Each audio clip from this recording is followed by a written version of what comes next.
Pagtaas ng benefit package para sa mga heat-related illnesses at Z-benefits for breast cancer patients, ating alamin kasama si Sir Ray Balenya, ang Acting Vice President ng Corporate Affairs Group ng PhilHealth. Sir Ray, magandang tanghali po. Magandang tanghali po, Asik Weng, at siyempre sa inyo po, Ma'am Ninya, at sa lahat po ng mga sumusubaybay sa inyo pong programa. Magandang tanghali po. Sir, para lang po maunawaan ng ating mga kababayan, ano-ano po ba ang covered na heat-related illnesses ng PhilHealth sa kasalukuyan at nasa magkano po ba ang original na coverage ng PhilHealth sa mga sakit na ito? Ay po, Asik Weng, napapanahon po itong discussion natin sapagkat talaga nakakaranas tayo ng init, no? Matinding init ng panahon. Kaya ang una po naming message dito, Asik Weng, sundin po natin yung mga payo at paalala ng Department of Health. Nang sa gayon, huwag po tayong magkakasakit kung po ng mataas na temperature. Pero kung sakasakali po, kababayan natin sa kabila ng pag-iingat ay kailangan ma-admit, no, ma-hospital dahil po sa heat stroke. Meron po tayong PhilHealth benefit package para dyan. At yan po ay nagkakahalaga po ng 8,450. Na dati-rati po ay 6,500 lamang pero effective February 14, gawa nga po na nag-increase po tayo by 30%, no, in most of our case rate packages, naging 8,450 na po. Okay, ano-ano naman po ang scopes and limitations nitong karagdagang benefit package sa mga heat-related illnesses, sir?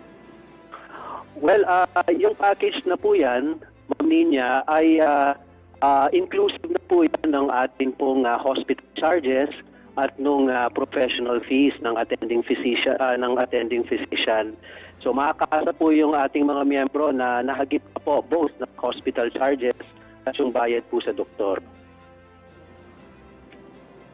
Sir, paano naman po magiging eligible sa benepisyong ito ang ating isang PhilHealth member? Ano-ano po yung requirements to avail the said benefit package at kabilang din po ba ang mga outpatient? Yes, Ma'am Weng, no, gusto nating ipaalala sa mga kababayan po natin na under the Universal Healthcare Law, basta Pilipino, no, ay miyembro ng PhilHealth at kaakibat po nun, immediately eligible po tayo sa mga benepisyong PhilHealth. So ibig sabihin po niyan, each time na kailangan po magpa-ospital, magpagamot yung atin pong kababayan, dapat bago po sila magbayad, ibabawas po yung kanilang PhilHealth benefit. Ang atin lamang pong paalala sa mga kababayan po natin, ay puhin po na yung facility na pupuntahan po nila ay audited po.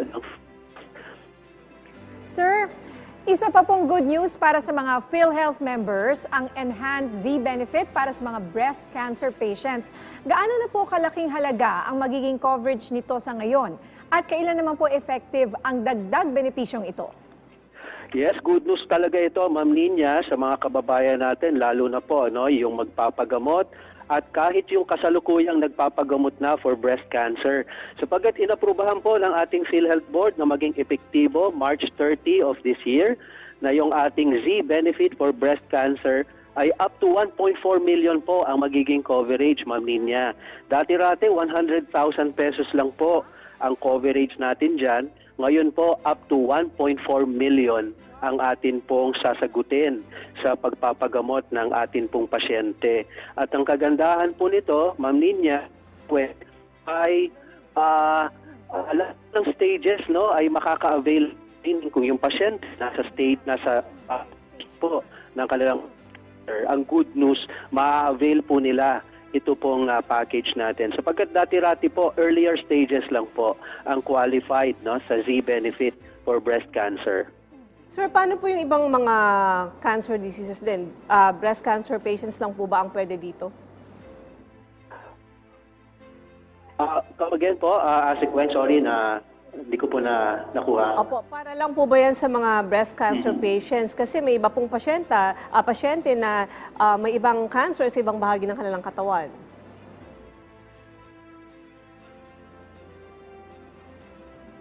Hello, sir. Nauna na itong enhancement para sa ating Z-benefit for breast cancer. Alam niyo po, Asik Weng, ngayong taon din, ayon sa aming benefit plan na inapprove ng aming PhilHealth Board, ay nakatakdaring i-enhance yung prostate cancer package natin para sa mga kalalakihan at yung cervical cancer po para naman sa mga kababaihan. So, yan po yung ilan sa mga aabangan pa ng mga kababayan natin. Meron din po tayong ibang cancer packages po, no? Tulad nung yung sa halimbawa po yung sa leukemia, meron po tayo niyan, at iba pa, Asikweng. Alright. So ito po talagang, I understand, pinili niyo po yung mga cancer na madalas nakukuha ng ating mga kababayan.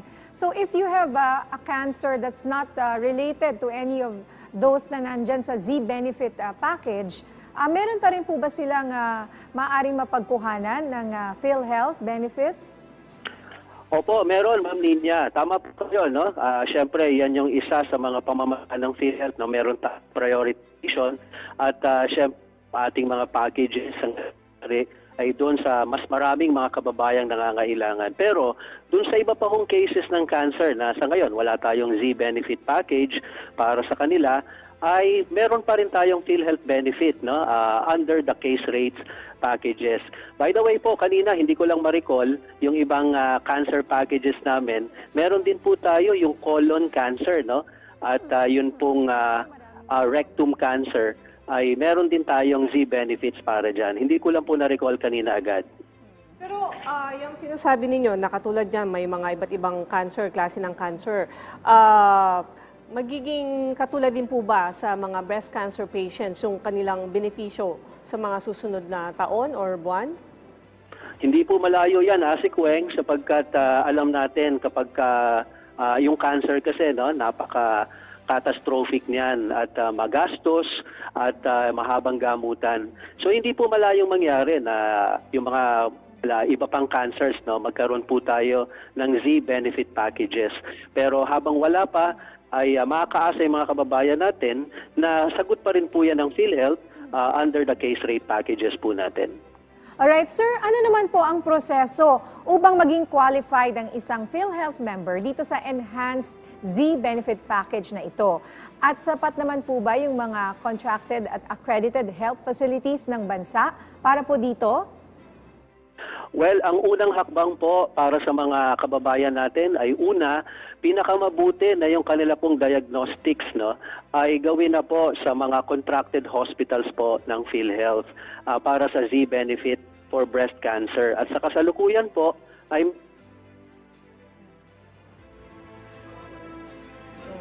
bansa na po yan. Kasi ang kagandahan po, kung doon po sila pupunta, ay makaka-avail po sila nitong enhanced package natin of up to 1.4 million. Sangguniin lamang po yung ating pong website para sa full list. At dito po sa National Capital Region ay kabilang na po dyan yung PGH, no? At yung East Avenue Medical Center.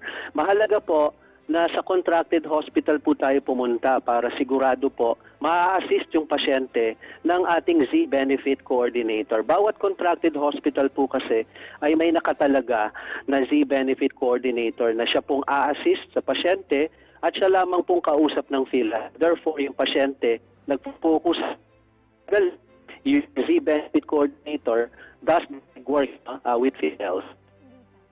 So sir, sa inyong record, magmula nung simula nitong Z-Benefit na to, mga ilan na po ba yung nagbenepisyo dito at saka yung nakakompleto? Ano po ba yung coverage nitong benefits na to? Kasama po dyan yung mga chemotherapy? Unahin ko na po yung sa chemotherapy, no, Asikweng. Alam niyo po ba dito sa ating enhanced benefit package na up to 1.4 million, ang range ng budget ng PhilHealth dyan, no, para sa cystotoxic chemotherapy ay mula 43,000 hanggang 185,010. At yung pinaka-cost driver, ibig sabihin yung pinaka-magastos po pala sa gamutan dito ay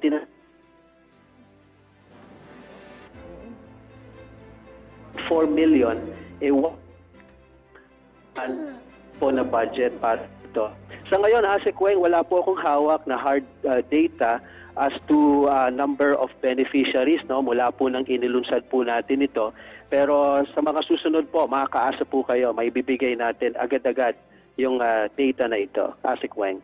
Okay, sir, maraming salamat po. Mensahe niyo lang po sa lahat ng members ng PhilHealth na nakatutok sa atin ngayon. Una po, maraming salamat po sa Bagong Pilipinas, Asik Weng, Ma'am Ninya, sa pagbibigay niyo po sa amin ng pagkakataon, may balita po itong good news na ito. Ang amin na lamang pong mensahe sa mga kababayan po natin ay kung meron pa po silang karagdagang tanong at kahit kailan, anumang oras sila maisip yung tanong, pwede po nilang itawag sa PhilHealth dito po sa 8662-2588. Meron pong sasagot sa atin. Sir, maraming salamat po sa mga detalye niyan at sa inyong oras, Sir Ray Balenya, ang Acting Vice President ng Corporate Affairs Group ng PhilHealth.